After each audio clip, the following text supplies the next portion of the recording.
Good morning.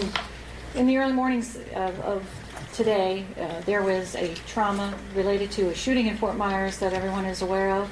Our trauma services, as well as our sister hospitals, are very well prepared to handle these patients. We received a total of 19 patients, of 16 of which were here at the trauma center in Fort Myers. Part of our response is two trauma service surgeons responded and were on scene, as well as all of our staff, EMS, and local police departments. Lee Memorial saw a total of 16 patients. Of those, 4 remain in the hospital, and 2 are in fair condition and 2 are in critical condition. As you know, we prepare for this type of event, unfortunately, on a regular basis, and hopefully never have to do that. But I can tell you that the response last night was over and above what was expected across the board for Lee County. With that, I'm going to open it to any questions that you might have.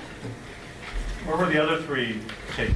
There was, from my understanding, with the information that I have currently, one was taken to Cape, one was to Gulf Coast, which was actually seen at Lee Memorial, and then went to Gulf Coast as a follow-up. And then there's a potential third that we think may have went to Health Park, but we're waiting to confirm that. We also had 2 deceased, one that died at the scene, and then one that was pronounced dead here at Lee Memorial. Can you speak at all to the extent of the injuries that you were seeing when they arrived? I don't have any specific, except for the fact that 2 are in critical condition and 2 are actually in fair condition. I don't know if anyone's here who was in the emergency room that can maybe talk about what that was like when all these people arrived. Unfortunately, none of us were actually here at that time, but I can tell you when we get a notification, as we do with any trauma, there's a response of a whole team effort that includes surgeons, anesthesia, EMS, our security, nursing staff, all respond immediately when there's a trauma alert that is called. Knowing that we are receiving more than our usual expectations of number of patients, that's when we called in backup. So we had an original trauma surgeon who came in, started the process, while the other one was called in and kind of came in and followed up with them. How were they transported? Were they transported by air? I think there was a combination of both, but I don't have a confirmation on that.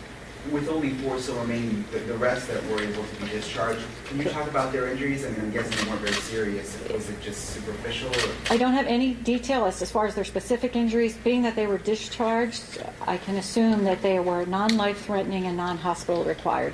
Are any of the people who are here being questioned by police as to being a possible suspect in this crime? That I cannot answer.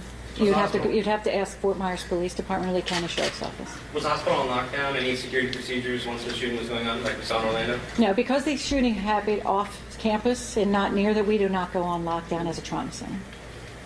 Lisa, can you talk a little bit about a shooting like this when so many people are coming in at the same time? How many additional staff did you have to bring in? How can you talk a little bit about that process? Sure. With such a large number of injured? Absolutely. We have enough staff that is actually on staff on a regular basis from a nursing perspective, as well as our ancillaries such as respiratory anesthesia.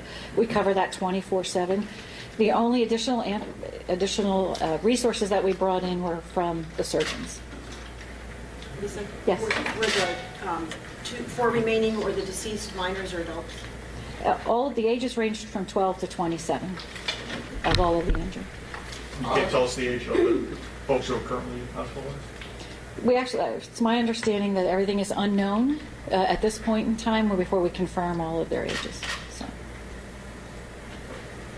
Have all of their families been notified, or? Again, that's something that they're working on. I don't have confirmation that all of the families have been notified. And just a little knowledge basis, when they come in as trauma patients, they are listed as unknowns, and then they have an abbreviation. You probably know that. So we only have that detailed information when we treat them. The 2 who are in critical condition, can you tell us a little bit more? What is their prognosis? Are they expected to survive? Are they fighting for their lives? Actually, I'm going to refer to Dr. Drew McCulishek. You have to come. Lisa, can you spell your last name again? Yes, SGARLATA. You're welcome.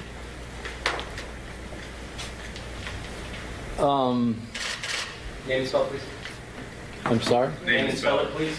No. First and last name. First name is Drew, last name's Mikulaszek. Look it up. Please spell it. No. Okay, Mikulaszek.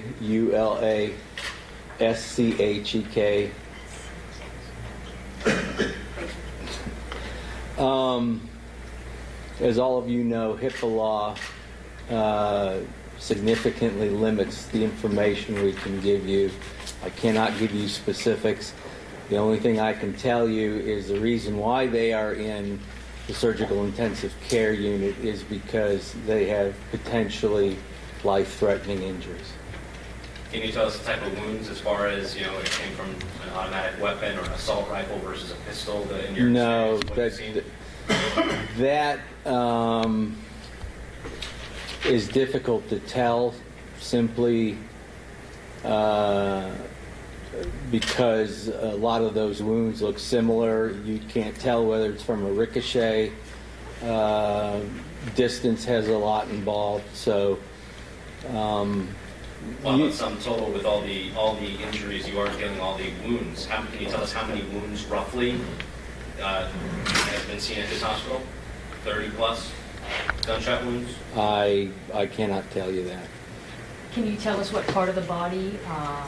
No, again, that goes into HIPAA problems. Were you able to find any evidence in any of the people you treated, bullets, things of that sort? Oh, there's definitely gunshot wounds. Oh, yeah, the one person had to go to the operating room. And what kind of bullets did you find? I'll be honest with you. What you see on TV where they have to go in and get the bullet out, that don't happen in real life. That is... Was it fragments? Was it... Again, we don't go after the bullets. Unless they happen to fall into our hands while we're operating, that is not something that is of vital importance. Do they need blood or things of that nature right now? Any blood? I'm blood sorry? Donated? I don't know, something donated to them? Blood donated. I'm actually glad you brought that up. Blood is a resource that is in chronic short supply, not only in Fort Myers, but throughout Florida and throughout the country. If anybody does feel a need to donate or would wish to donate blood, we would gladly accept that because we have a protocol here that's called a massive transfusion protocol, where we will use tremendous amounts of blood in an effort to save someone's life. And while that works quite well, you can deplete your stock of blood and blood products quite quickly, and that may affect somebody else's surgery. Is it affecting their surgery right now? Do they need blood right now? Or something donated? Again, I cannot go into specifics about their care. Did you specifically treat any of the victims that came in? No, I did not specifically treat. Can you then put into context what something like this means for our community? I mean, to have so many victims, so many of them so young, can you kind of elaborate on that? Well, to wax philosophically, we've had worse instances with blunt trauma. I don't know if you remember, a couple years ago we had a church bus that overturned, and we had something like 12, 13 victims come in. Now, I trained in Brooklyn, New York, at the height of the crack wars. I've seen worse, but for it to be in our community, I think everybody feels a little bit of shock. This is not something we're used to. We do have our own little knife and gun club that are responsible from anywhere between 8 to 15% of the injuries that we see at the trauma center. But not in this type of volume by any stretch of the imagination. I've been here for now 17 years. And this is, in terms of gunshot wound victims, this is the worst I've ever seen it. in terms of their conditions, I mean, your expertise, is it going to be a long road to recovery? Let's say they do end up, coming out well. Is there a long road to recovery for them? Medicine is an imperfect science, and I tell all my patients and the families there's no way to predict how you are going to do, because everybody reacts a little bit differently depending on what injuries they have. For example, somebody who has a traumatic brain injury, even though they may be all labeled the same, the time period for which it takes for them to recover from that is different and depends on a host of factors. So, even if I was allowed to say anything in terms of time for recovery, I probably couldn't, especially at this point because it's so recent. We'll probably have a better idea of how they're going to be doing within the next 3 to 4 days. Did this bring back memories of the ZombieCon shooting? Not so much.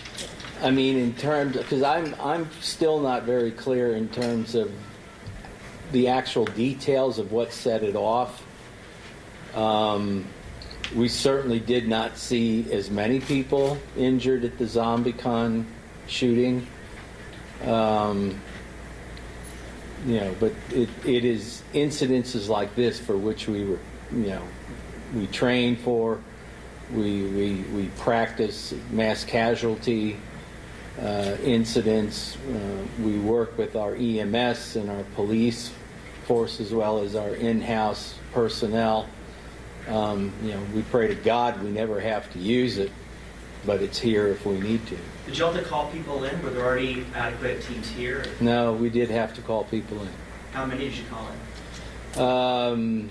From my understanding, as Lisa mentioned, I think the ancillary personnel in terms of nurses, respiratory techs, CAT scan techs, that thing, we have an adequate amount here. What we usually have, there's always 2 trauma surgeons on call at any 24 hour period, and that's just in case the first surgeon, your primary surgeon, has to go to the operating room and somebody else comes in. So if another trauma comes in and the primary surgeon cannot get downstairs because they're up to their elbows in alligators, then your backup surgeon gets called in. We had to call in our backup surgeon. I've only been in 17 years here in 1 or 2 instances where we've had to need additional surgeons beyond that, but the 2 that came in last night were more than adequate to take care of the injured patients that they saw. Can you or someone else on staff kind of run us through maybe a rough timeline of when the victims perhaps started coming in or how you were notified, that kind of thing? I cannot. I can probably, just a little. It's my understanding that the first call that we received was around 1:30 in the morning, and then just progressively from there. So probably within the first couple hours when we were receiving the individuals that came through. So they were coming in, you were... Sure. Was it, so they were coming in, you didn't get the notification from... How does that work? Just so we Depending on how they arrived, so if they came in by EMS, we get a notification. So as soon as that happens, then EMS is notified to arrive on scene. They do their triage, and then they notify us and they bring the patients to us. We call them trauma alerts.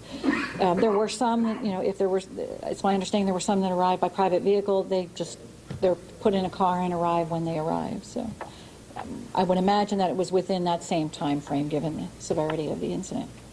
Did you know originally, how many people you were talking about? Talk a little bit about that first call. Did they say multiple victims or? I wasn't here, so from the information that I have received, there was notification that there was it's always an approximate number of injuries.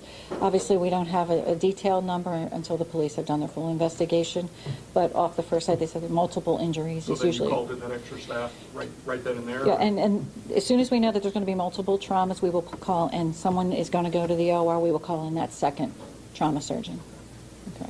all 19 people who were hospitalized treated for gunshot wounds, or were there other kinds of injuries? And honestly, I don't have all the detail on each of their injuries. I can tell you that not all 19 were admitted. They were seen in the emergency department and the trauma center. Most of them were discharged. So Possibly not all gunshot wounds. that's a possibility. I don't have that detail. For clarification, sorry, the Sure. 19, that does not include the individual that was deceased at the scene, is that Correct. accurate? That's correct. So how many are in the hospital now? There are 4, 2 critical. 2 critical and 2 impaired condition. So 20 total victims that you know of? Correct. And that's, again, that's an estimate. As you know, it changes as the investigation progresses. Any timelines on how soon the two who are in their condition could potentially be released? Don't have that information. Too soon. Too soon. I wanted to just let you know that we have met with Mayor Henderson and the Assistant County Manager this morning. We are working with them, local police department and the Lee County Sheriff's Department, to make sure that someone brought up, how does this affect the community? I think it affects the community no matter. We live in a small community, so it's going to affect us no matter what happens. So we will continue to communicate with them on a regular basis. Yes? People do want to donate blood. Absolutely. Where do they do that? We welcome, they can find all of our, we will provide the information for you of all of our donor centers, but you can also find them at leememorial.org. So we would be happy to. It hasn't been planned as of yet. I think we're going to wait and see how that goes. We're going to work with the mayor and see what he would like to do and how he would like to handle that as well. We will send out a release later today, an update by email. Have you heard from the mayor or any city officials? Have they called to check on? Actually, we met with them this morning, first thing this morning. And what were some of their thoughts that you might be sharing? Actually, they were, it's my understanding that they are scheduling, if they haven't had it already, they're scheduling a press conferences as well. They just want to make sure that we keep the lines of communication open, especially for the community. Do you have a number then of how many people were actually admitted to the hospital? It's my understanding there was 4 that are admitted, just the 4 that we have. Okay, so everyone else was seen Correct. and released? Correct. Okay. You are correct. So it's not that more were admitted and then have since been released, it was only 4? They were discharged from the emergency departments. All right. Thank you very much. Can you give